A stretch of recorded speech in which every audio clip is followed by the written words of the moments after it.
পাথর রয়েছে, হিরো ঠান্ডা লেগেছে, এই মালটাও ঠান্ডা লেগেছে, আমার এই ভাইপুটো হিরো ঠান্ডা লেগেছে, দেখতে পাচ্ছি এখন চা খাচ্ছে। তো কে যে বাবু জল ঢেলিছে শিবরাত্রির দিনে এদের নামে, জ্বর চলে এসছে, ডিউটি যেতে পারছে না বিচারি, কি করবে? তাই সেই মেয়েদিকে বলছি যে তোমরা জল ঢালাটা কম করো শিবরাত্রির দিনে, কারণ এদের নাম কি যে জল ঢালছে না, সেই কারণে কিন্তু ঠান্ডা লেগেছিল।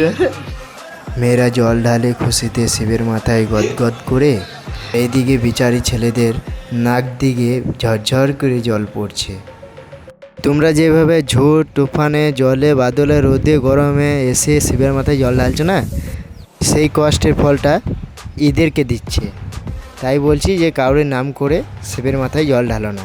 হর হর মহাদেব।